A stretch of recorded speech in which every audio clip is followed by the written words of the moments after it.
Mhm.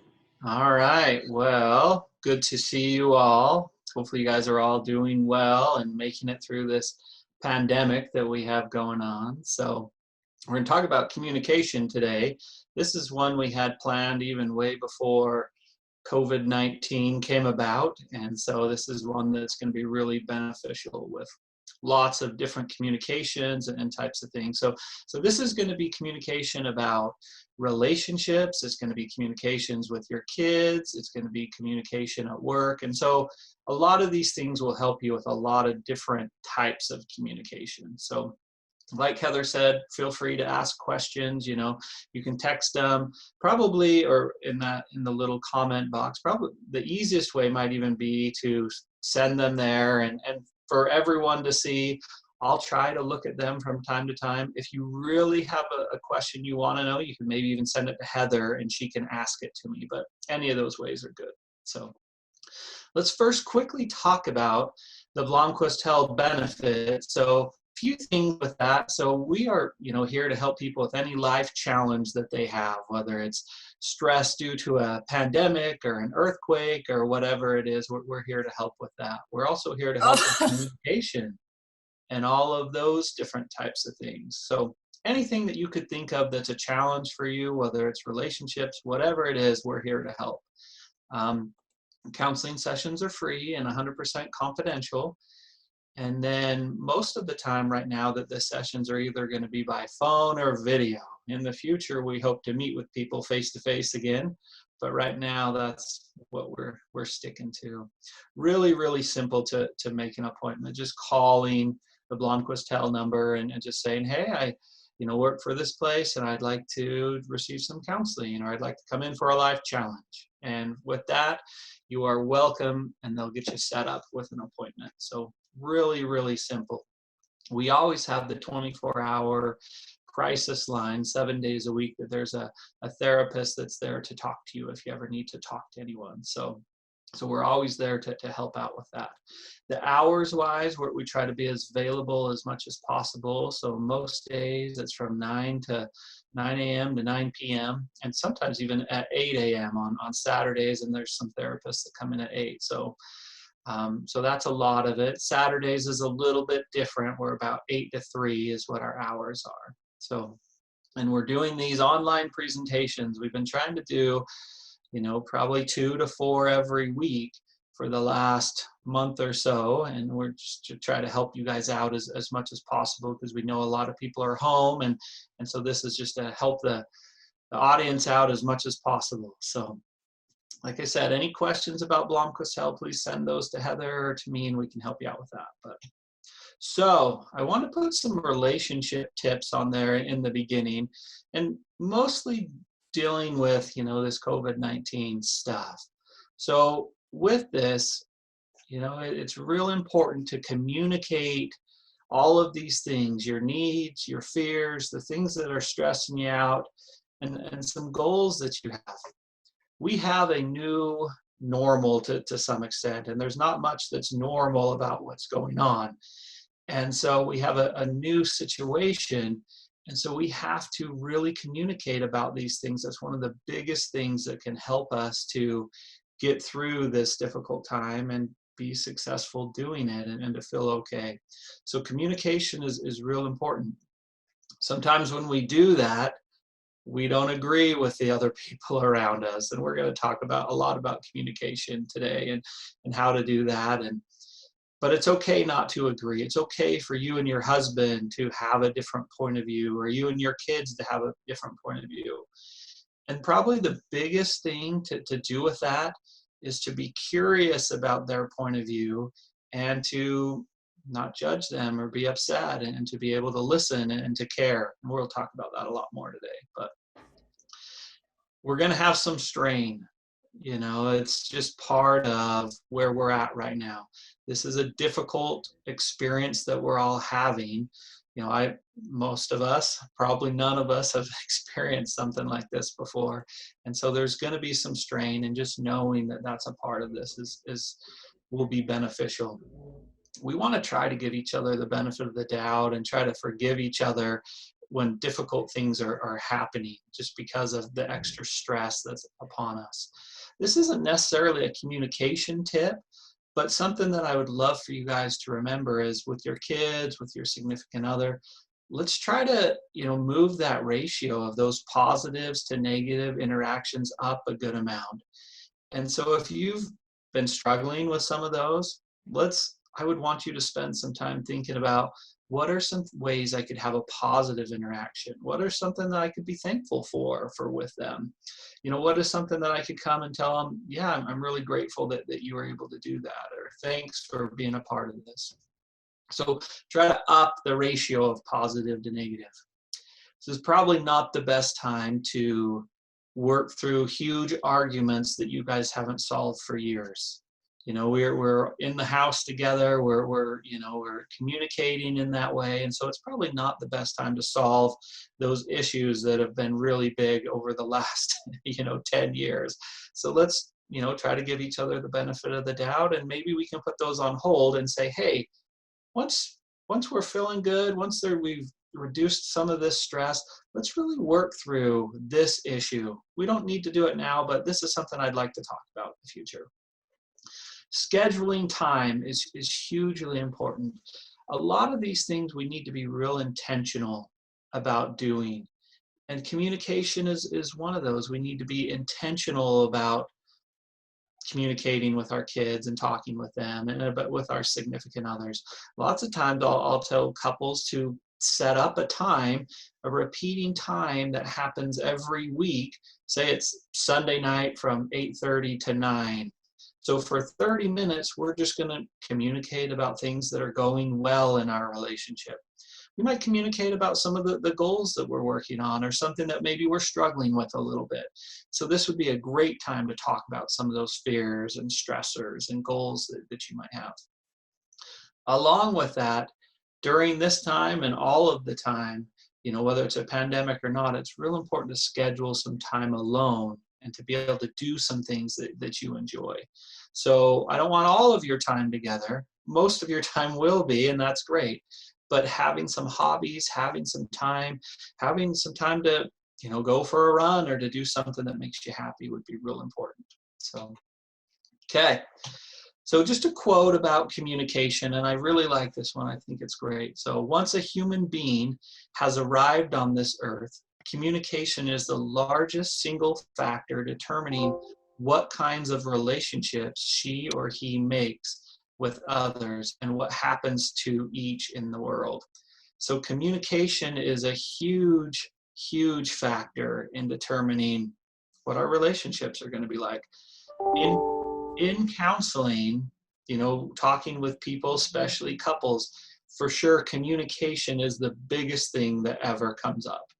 And a lot of times with our teens and our kids, it's all about communication. So some assumptions that we have about this is all communication is learned. And so it can be unlearned and we can change it, but we're going to have to put in effort to be able to make that happen. And so with that, what we've learned is from our childhood, from seeing our parents, from seeing other people interact. So we've learned that's what communication is. Sometimes that's not the most healthy or the most appropriate type of communication. So if we want to do something about it and want to have different relationships, then we need to change that type of stuff, and we need to replace some of those habits. We can't say, hey, I just don't want to do this, because most likely we'll go back to that. We can say, I don't want to communicate in this way, but then you need to replace it with a more positive habit, a more positive way of communicating. So just taking things out doesn't really work, but replacing it with something else will help a good amount. So one thing that comes up a lot in counseling and couples counseling is we'll have someone come in and we'll say, hey, I need to change his, or I need to change her communication, or they can't communicate very well. And a lot of times maybe it's just one of them.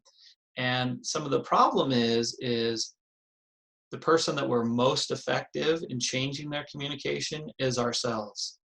We could talk all day about somebody else's communication, and they might not ever hear it, or they might not want to change, and so it's not going to do any good. We have to want to change our own communication and make that different. And there's things we can do to influence others, but most likely it's our own communication that we're going to be successful in changing. So kind of an interesting thought here is, the higher emotional investment, in these types of relationships, and that actually makes it at times more difficult to be effective in communicating with them, because we have this story behind it. We have this, all of this data, all of these things that have happened, this history. And so sometimes that can make it very difficult for us to be successful in communicating with people that are really important to us. And it makes it so that we're not going to be curious about what is going on, because we believe we already know. We've known them for 10 or 20 years, and so we know what they're thinking, rather than being curious and really trying to understand where they're coming from. These relationships can be the most rewarding ones you have. So they're the most difficult, but the most rewarding. So a couple things about kind of body language type of stuff. A lot of your communication, some people think even the most of your communication is actually non-verbal.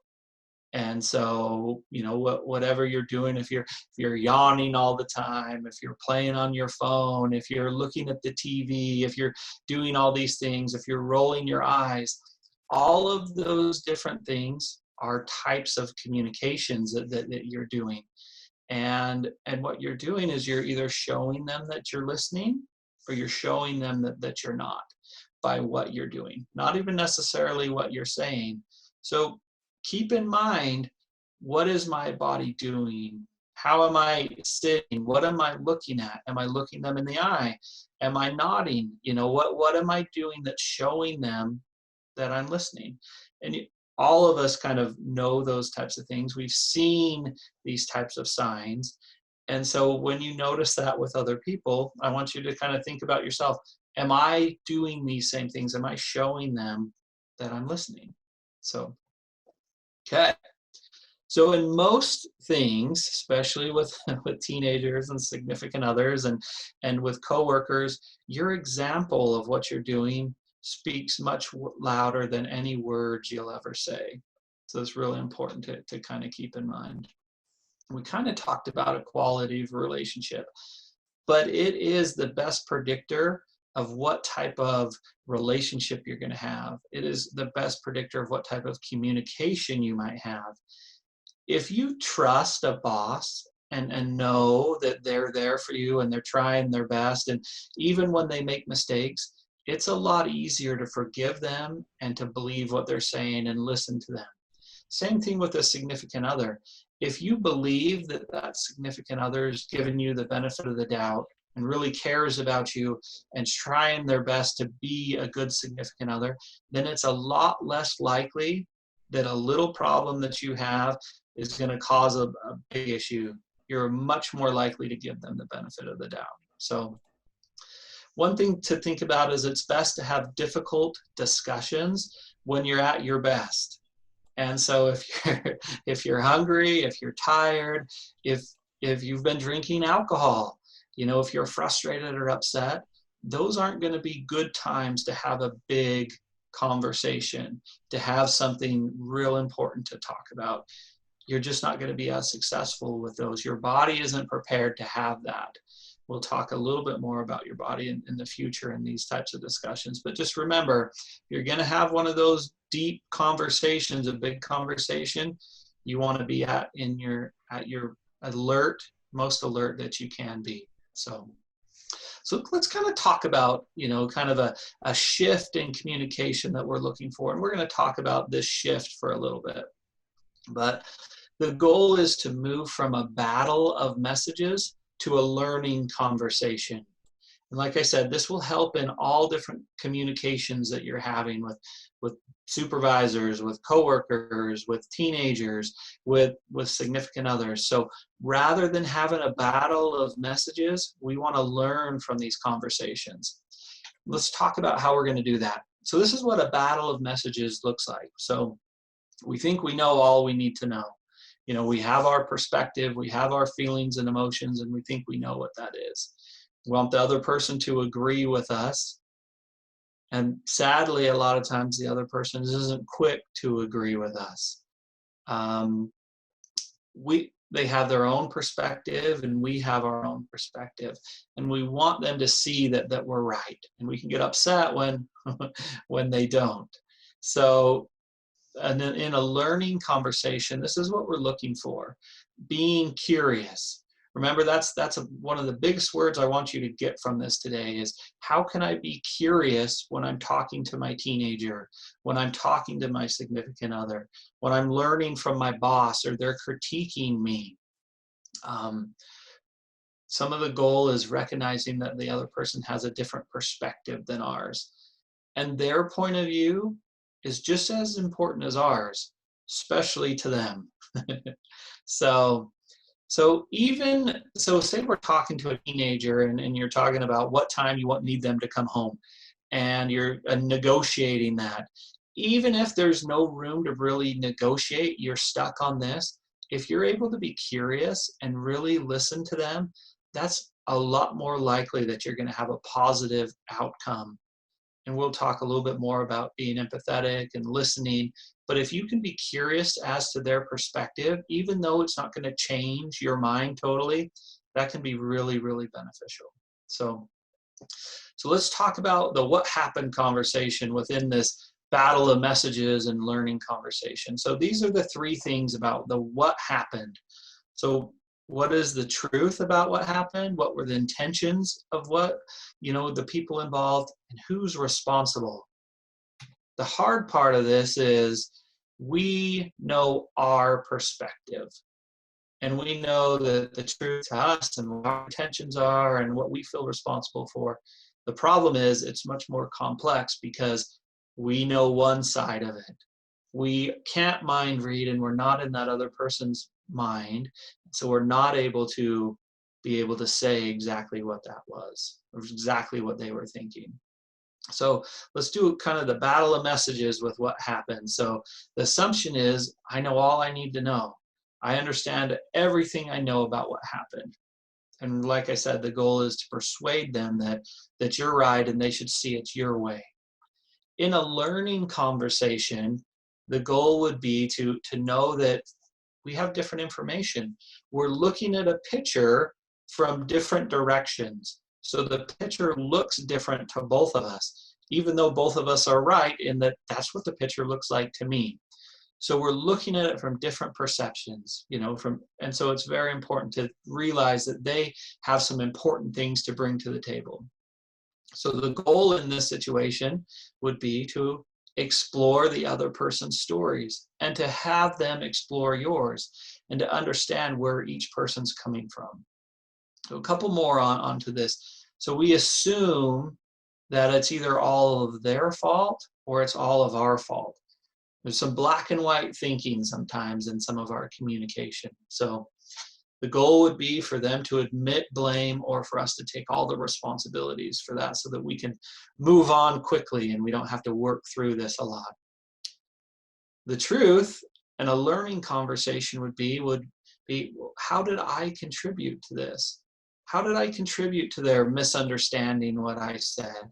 How did I contribute to some of the frustration or anger that they have?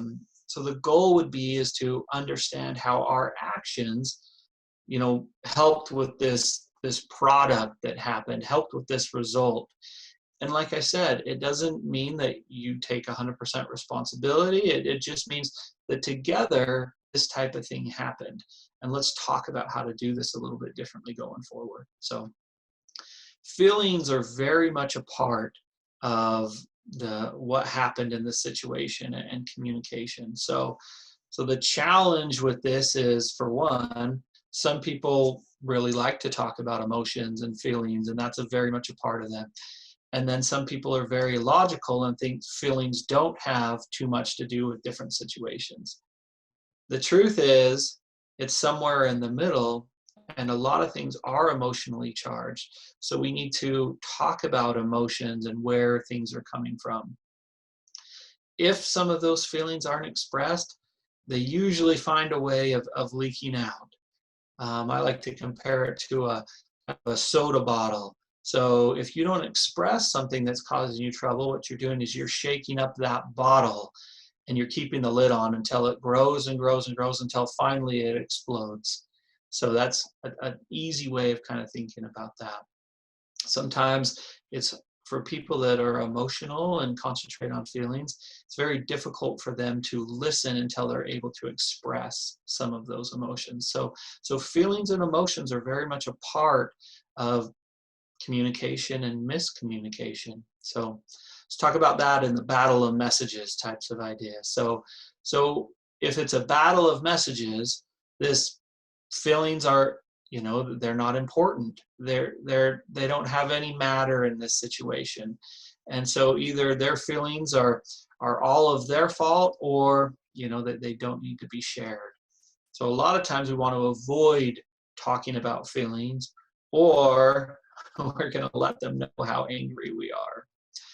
When you're angry or frustrated or upset and you're talking to someone, what they're hearing is a lot of your body language. They're hearing how angry, they're hearing your tone, they're hearing how frustrated you are. What they're not hearing is the words you're saying. They sometimes stop listening to the important things you're trying to talk about, and they're hearing the volume. They're seeing how frustrated you are. So your point isn't really getting across if you're talking in those angry type of emotions.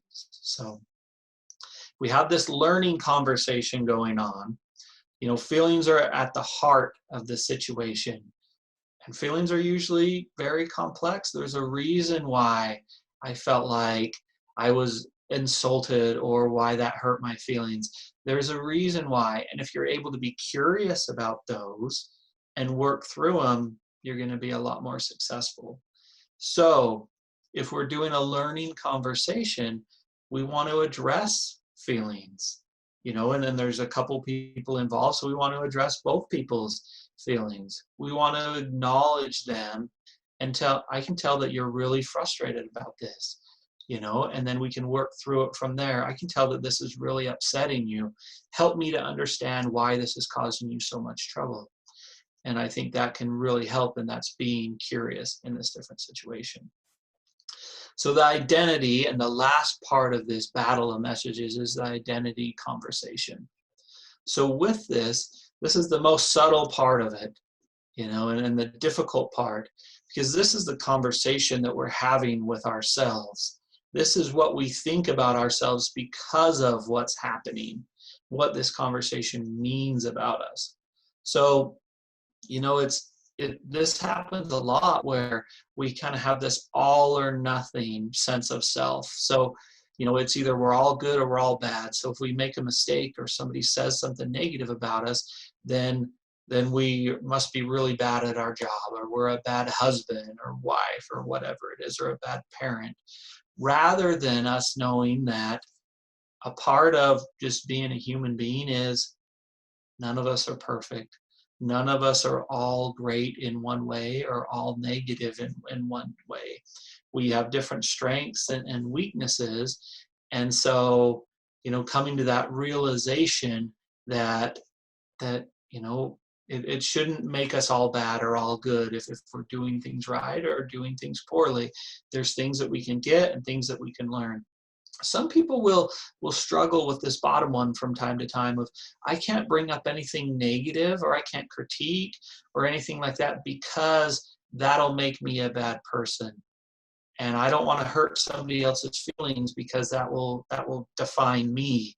And so that's a part of this different type of conversation. So is where all this black and white thinking kind of comes in. So the truth is that we all have some balance. And the more we're able to see from a realistic perspective, the more that we can really be successful in that. So we're looking for that realistic balance that, yeah, we're not perfect. And there's different things we can learn from different situations.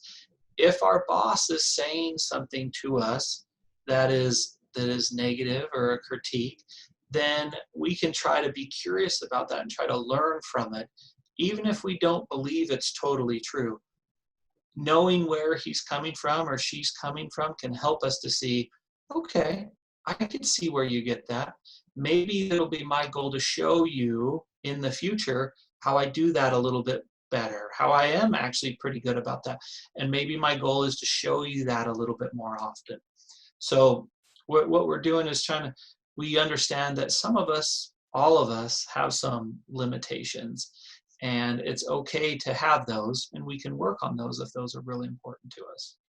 So with the identity conversation, here's the battle of messages. So I'm either competent or incompetent, good or bad, lovable or not. There's no in between. So that's, as you can see, that's where it turned into a big issue. So we want to preserve all of that all or nothing thinking in our goal of a battle of messages. So if we have in a learning conversation, we know that there's a lot at stake for both of us. You know, it's a complex situation, and neither of us is perfect. Whether it's an employee or a significant other, we're not perfect. So our goal is to understand some things that each of us kind of have on the line, and some things that are causing us some trouble, and to find out how to, you know, make it so, okay, this is something that you are struggling with, or that I have been struggling with. And these are some things that could help you to be more successful with that, that could help you to make some progress in this area. So that identity of being all good or all bad is just not true. We're in the middle of that, and hopefully we're moving towards the the good part and making progress. And everybody's, you know, at different areas on that timeline. So in communication, there's kind of three different options that we have when things come up, and these pictures are representing that. So we can, you know, when something comes up and something's bothering us, we can either be quiet about it, be silent about it, or we can fight about it, or we can address the behavior and request some change. So we're going to talk about all three of those different areas, and what's going on, and the positive and negatives of all of them. So what silence looks like. So that's having a problem, having an issue come up, and we're avoiding addressing the problem. We're being quiet about it. We're like, nah, you know, that's not something that you know, that I'm going to work on. I hope it'll go away. You know, I don't want to critique everything that they do. I don't want to, you know, and so the goal is, that's just a small thing. It'll go away. So telling yourself that it's not, you know, that big a deal. And so as you can see, with some communication issues, some problems in the house, sometimes this might be an okay thing to do. Let's talk about some of the advantages of that. So one of the advantages would be avoiding the hassle of, you know, talking about it and spending the time doing it. Like we talked about, perhaps it'll go away. It's a small thing. It's not that big a deal. Perhaps, you know, we'll learn from it and it'll change. You know, it doesn't take a lot of energy right now if I'm just quiet about it, and we don't work through it. So some of the disadvantages of silence, and you guys can probably think of a lot of these. Um, Silence sometimes means acceptance. It means that, you know, you're not bringing it up, and so your partner, your boss, your kid is most likely not able to read your mind. And so if you don't say anything about it, then, you know, they're accepting that that behavior is okay, and not that they're even thinking it's a problem. They, you know, just by not even thinking about it. So sometimes silence is going to mean that, you know, nothing's going to happen about that. Like I said, it's that bottle that you're shaking up. Something happens, you shake it up a little bit, and before long you're going to blow. And a lot of times that happens on a little issue, and they're like, whoa, you're really blowing that out of proportion. And what happens with that is because you've been silent for so long that it keeps building and building until finally you can't take it anymore and it becomes a big deal. So silence encourages more of the same. And a lot of times you have that feeling of powerlessness or helplessness, you know, like there's nothing that I can do to change this situation. So these are the reasons why silence can be, you know, pretty difficult. It may lead to future issues because you're not addressing the problem and working through it. You're just hoping it's going to go away. So some small things silence can help with, but if it keeps coming up or you're still upset about it after you give yourself a small time, then it's probably worth bringing up. So the fighting part, and sadly, this is happening too much with us being home together and not being at work as much. And there's been, whether it's domestic violence or problems with child abuse, and a lot of different things have been happening because we're all kind of cooped up together and we're doing this fight rather than addressing the situation. So this is the demanding part. This is the dominance part. This is passive aggressive withdrawal or passive aggressive remarks. It's still a fighting part of what we're doing, even though you might not be saying anything. This is sarcastic jokes or that are taking meanly, that are meant to be mean. So sometimes sarcastic things can be difficult. Like we talked about, that some of that physical abuse is happening all throughout the world because of this pandemic and everything that we're going through. So some advantages of this fight is it shows that you mean business. And in communication, there's not a lot of times that fighting can be an advantage, but it does show that it's important. There is times that you stand up for yourself, and there might be a different way to do that. It might not look like fighting. It might look more like addressing the behavior. But you should have some boundaries and some expectations and things that you believe in that you feel strongly about. Now, the way to talk about those can be different and can be beneficial. So fighting puts them in their place, and you have this temporary feeling of power. And so those are some of the advantages of fighting. The disadvantages, to me, far outweigh what the advantages could be. They're communicating this rejection, and you're doing this to a significant other or one of your children, or somebody that you're going to be working with a lot. And so that can be really difficult. It has some long-ranging damage to the relationship that we might not be able to see in the moment. And some of those is because it does lower trust. Something that I like to think about is kind of this emotional bank account. Stephen R. Covey, I think, came up with this idea about this emotional bank account. And everything that you do is either, putting money into your bank account or you're withdrawing money from the bank account. And so if you're, have a sarcastic remark, or you're getting angry or yelling or swearing or doing these things at each other, what you're doing is you're taking money, you're making a withdrawal from that bank account, and it gets lower and lower. If there's a ton of money in there, if you've put in a lot of money, then ultimately making a mistake, doing something, whatever it is, you're taking some money out, but there's still a lot in there. And so it's not that big a deal. It still feels like a good relationship. If your money's low or it's a new relationship, then when you take money out, that's a big deal. And you can go in the negative, you can go bankrupt, and then it feels like this isn't a great relationship. Some of these fighting type of things, and anything for sure physical, really, really is going to damage that relationship, is going to have a huge withdrawal from the bank account.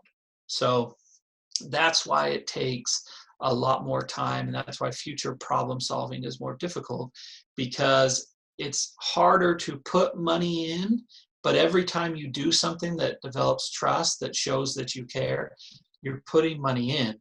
But big withdrawals can happen. When we're angry, it puts the focus on the person rather than the behavior. And that's something that we want to for sure stay away from. It's not that we're mad or upset or angry at the person, it's that behavior that we can't have. And so it's okay to address the behavior rather than criticizing the person. So let's talk about addressing the behavior a little bit.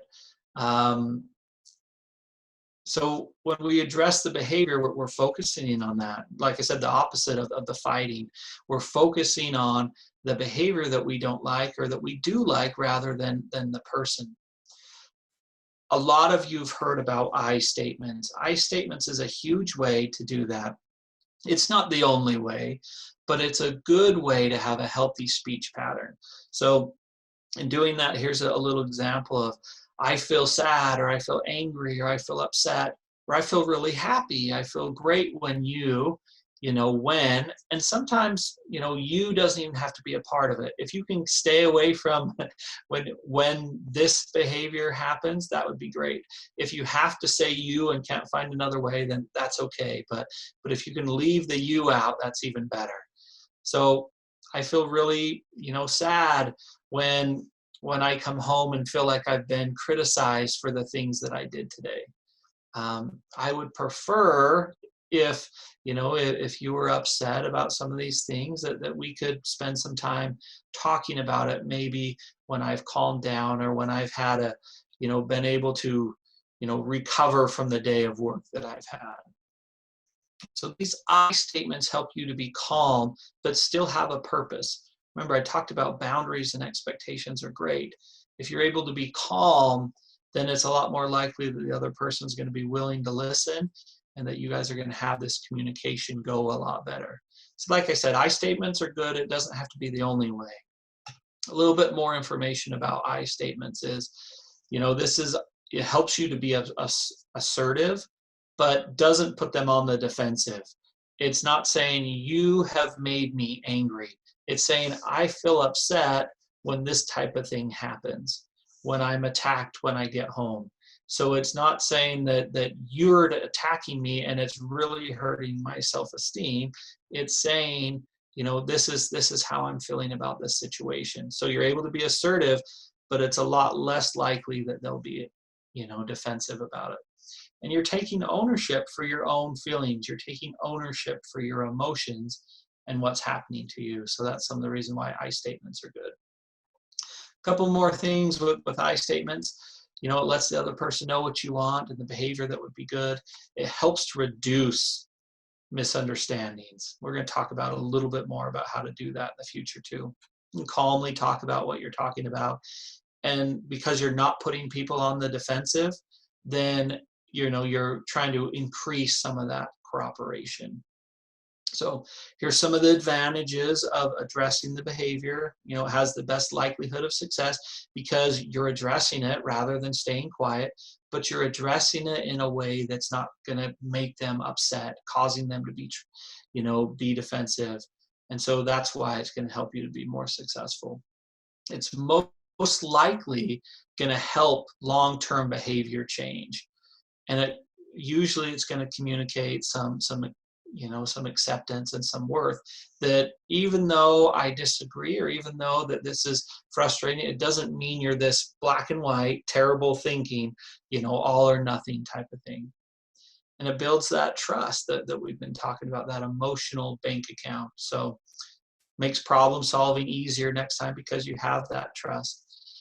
And it feels a lot more healthy. So that's some of the good stuff about addressing the behavior. It's not all perfect for these reasons. It requires habits. It requires a change in time and patience. And so that's why sometimes people are like, well, I'll just be quiet. This isn't that big an issue. I'll just be quiet about it. I'll just be silent about it. If it keeps coming up, it's something that I would like you to discuss. If you're still upset about it after 24 hours, it's probably something that you need to discuss. If you can take some time and it's not that big a deal, maybe it is okay to be silent about that small thing if it doesn't keep happening. But to me, like I said, I think I'd side on the things of bringing it up and bringing it up in a good way. So as you can see, it takes time, it takes patience, and you can be rejected. You're putting yourself out there a little bit. It requires, like I said, follow-up and planning. So the disadvantage of this is just that it requires time and effort and doing something a little bit different. But that's truly important. I don't know if there's anything in life that we're going to get that doesn't take time and effort, that isn't going to be You know, it takes those types of things for us to be successful and happy with it. There's not too many things we're just great at that don't take time and effort. So all the good things are going to require work. So I'm going to move into kind of a speaker listener technique that I really like. And if any of you guys have heard of John Gottman before, I really like his stuff, and he has some really good books and some really helpful ideas. And so I've done 3 of his trainings and everything, and really like his stuff. So this speaker listener thing is great. And I think it's most beneficial for couples and for, kind of those relationships with your kids, teenagers and everything like that. So with this, it kind of has rules for the speaker and rules for the listener. For the speaker, you're just going to talk about you. You're going to kind of use some of those I statements. You're going to talk about what's going on. What are your feelings about this situation? And when you're doing this, I don't want you to go on for a half hour about this is how it made me feel and blah, blah, and this is everything. Let's try to limit it, because during the speaker listener, technique, the speaker's talking and the listener, their whole goal is just to listen to what's going on. So if it's long, then it's going to be very difficult for them to do what I'm going to ask them to do. So don't go on and on. Focus on one topic at a time and work through that topic, and you can always focus on more after that. So rules for the listener. So you want to help the speaker feel safe in speaking their mind. If you have any open-ended questions about what they're saying, you are welcome to ask them. And the types of questions we want are not, questions you're trying to persuade them towards your point of view. It's a question about you're really trying to understand, you're really curious about what they're saying. Once they get done talking, I want you to paraphrase what they just said to you, what you heard, not word for word, not parroting, but bullet points. These are the main things that I heard you say. Is that what you wanted me to hear about that? You're not trying to solve anything right now. You're not trying to say, hey, no, that isn't true. What you're trying to do is understand from their point of view. And then after you've done that, I want you to be empathetic towards something that they've said. And so empathy doesn't mean you agree with them. It doesn't mean that you have to, ask for forgiveness at this point. We're not trying to solve it yet. Empathy means if I felt the way that you felt, if I saw it the way that you saw it, I can see where that would be difficult for you. So that's the empathy we're talking about. We're walking in their shoes and saying, I could see where that would be really hard. I get where you're coming from. Doesn't mean I agree, and you haven't even heard my side yet. That's why we can't solve it yet, because we've only seen one side of the picture, so we need the other one. The whole goal with this is we're listening to understand rather than listening to respond. And I want you to do that in your communication and really think about, am I listening to understand, or am I just listening to respond? Far too often, we're all listening to respond. We pick out key points, and in our minds, like, okay, what am I going to say back to that? What's my rebuttal? How am I going to solve this? Rather than really being curious and really hearing what each other are saying. So a couple more things about the speaker listener, situation. Like I said, so once the speaker says that the listener understands and they've been able to be empathetic, then you switch. And then it's the other person's turn to talk. The speaker's now the listener, and the listener's now the speaker. The whole goal in this is to understand and to let your partner's point of view influence you. Both of you are trying to do this. In John Gottman's research, females are a lot more likely and a lot better at letting their partners influence them. And this isn't in all cases, but in some of the cases that he found, this is more likely. Females are a lot better at letting their partners influence them. So something just to kind of think about of how doing that within your relationship. Some of what I want you to think about once you guys have talked about this, and once you understand each other's sides and you've been empathetic, is what can I compromise on and what can I not compromise on what they're saying. Maybe I can't compromise on this, but I could compromise on the timing of this or how many or when, and so what can I? And we're looking for ways to compromise rather than looking for ways to not make this work. So this slide on here, I thought it was kind of a fun one, but this is kind of the four horsemen of the apocalypse. It's Gottman's belief that if you're doing these four things, then most likely your relationships are going to struggle. We all are guilty of doing these from time to time. Once we know them, then we can work on them and try to do them a little bit differently and try to reduce how often they're happening.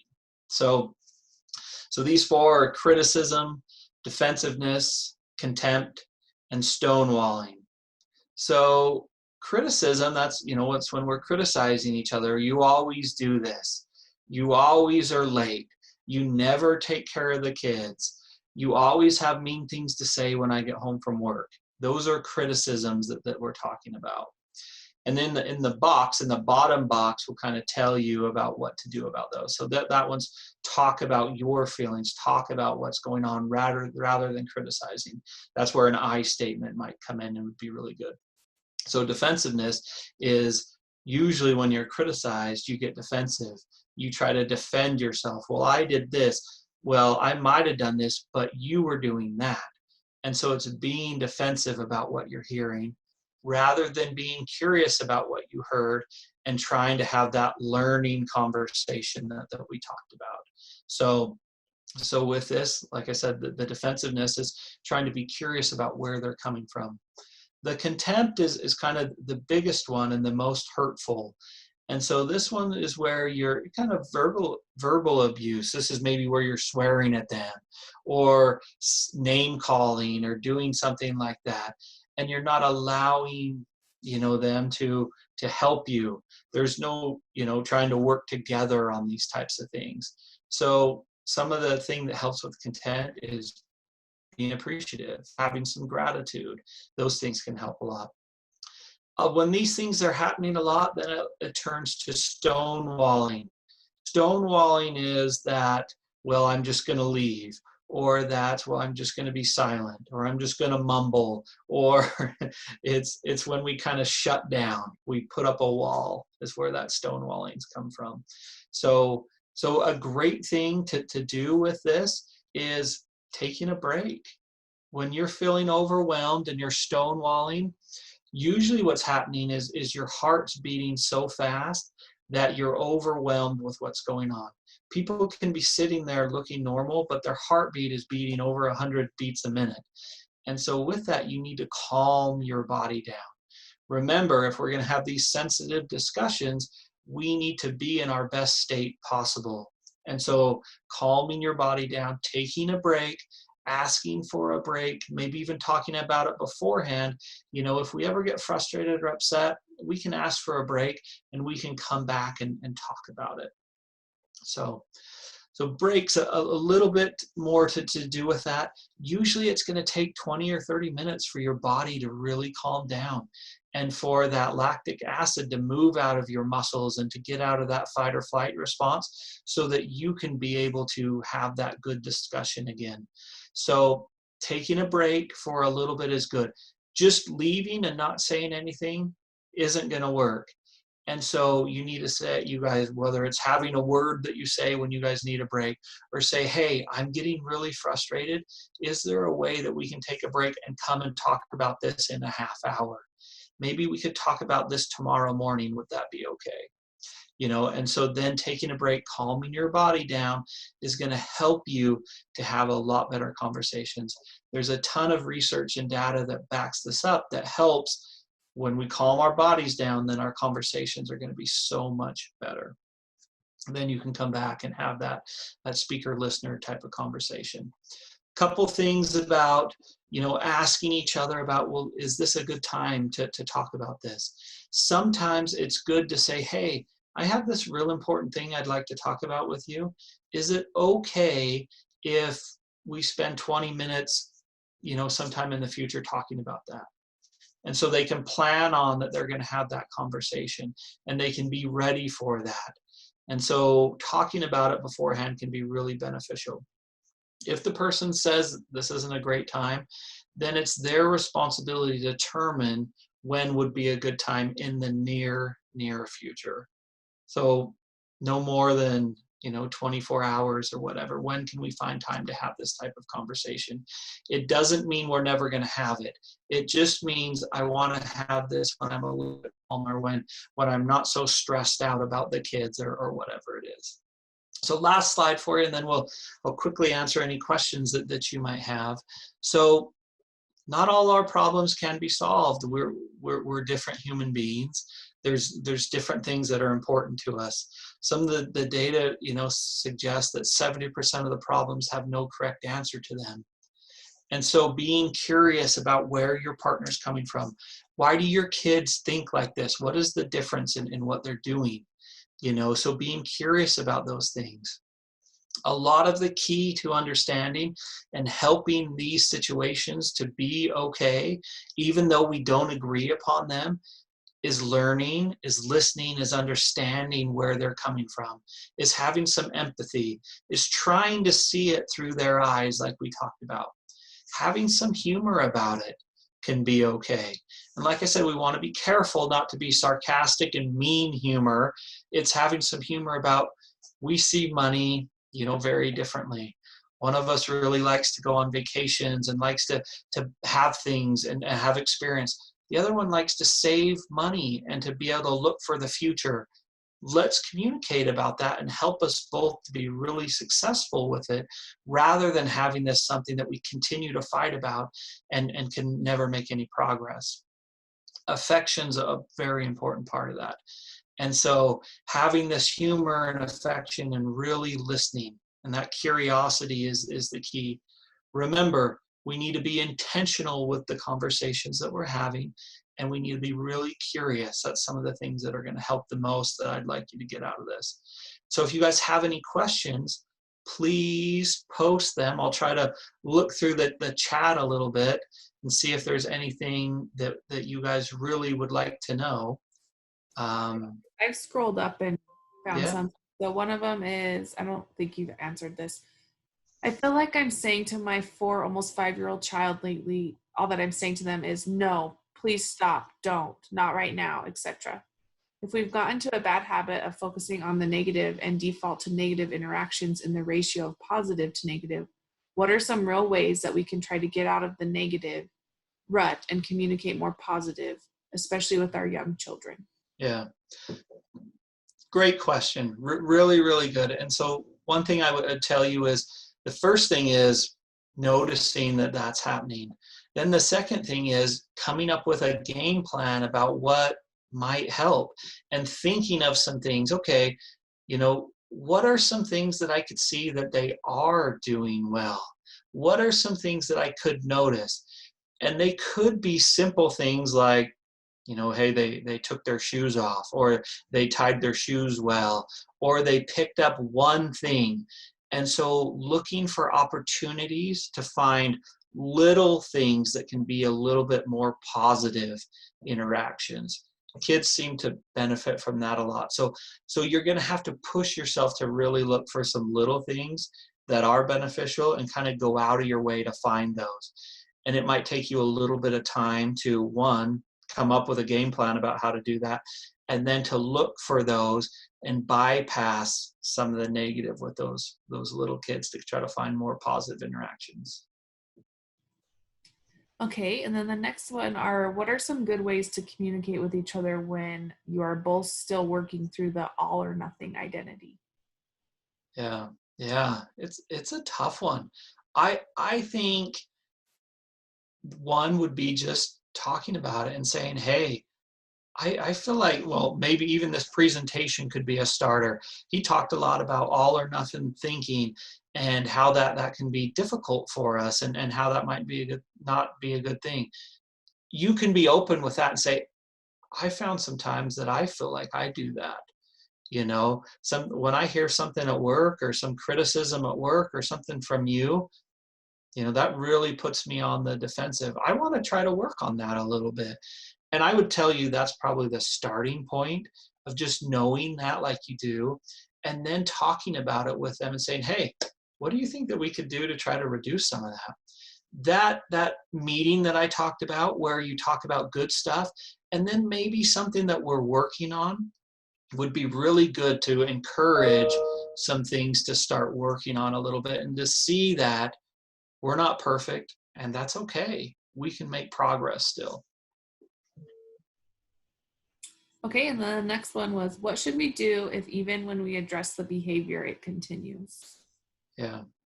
And it depends. It depends on what person it is. Even with those I statements, okay, well we address the behavior and there's not something happening. Say that's a teenager, there probably is consequences with that. Maybe it's we turn off the internet. Maybe it is we take away phones. Maybe it is we change the time that they're able to come home. So there's consequences of those types of things. If you address the behavior with a significant other and you're like, I, please don't, yell at me or swear at me or whatever. The consequence, if that continues, then I'm going to leave that situation. So if you're yelling at me, I will one say, hey, I'd appreciate it if you could change your tone or you could calm that down. If you're not going to, then I'm going to go for a walk or I'm going to go in my room or, this isn't something I need to be a part of. So sometimes a consequence or taking a step forward can help. Okay, 2 more questions and then we're all done. So, how do you suggest building relationships with new bosses through Zoom? It's a tough one. Zoom, I've done a lot of Zoom lately. And so usually building relationships is trying to look for things that you could be similar in. So it's Zoom. You can see lots of stuff in my room. If you could see books or pictures that I have, you could say, hey, oh, I see that you have a picture of this or this sports team or whatever. It's just conversation. It's small talk. It's being dependable would be a huge thing, being trustworthy, being where you say you're going to be. It's asking questions, it's just doing the little things that build relationships. It's a little harder on Zoom, but looking for opportunities to do that. Talking about their family, talking about this pandemic, whatever, little things can help to build those relationships. Okay, then last question. How does this work with trying to counsel adult children? Do we ask permission to voice our perspective? I think it's beneficial to do that. I think it's, say, you have a kid, it's like, hey, I have, 20 minutes, I have something real important that I want to talk to you about. If you just say, hey, do you have some time? I have this thing that we need to talk about. They could think, well, this is going to last the whole night. I'm not going to be able to play my video games or I'm not going to be able to hang out with my friends. And so asking for permission, I think, is a beneficial step. Ultimately, you are the parent and it's most likely your house. And so if the permission isn't granted, then you can say, hey, when would be a good time? If it's never, then it's like, no, we still need to have this conversation. Remember, there's a little bit of a power differential there, and you're the boss of your house, and these are your kids. And so if they want to be a part of, this relationship, if they want to live in this house, then there's some things that we're going to have to discuss sometimes. So I'm trying to be kind and asking when would be a good time for you. But if the answer is never, we need to have this conversation. Okay, that's all the questions. So thank you So, everybody for being here. Keep watching our workshop page. We have a ton going up each week. I usually put them on Monday morning, so for the next week. So follow that, and hopefully we'll see you soon. So thank you.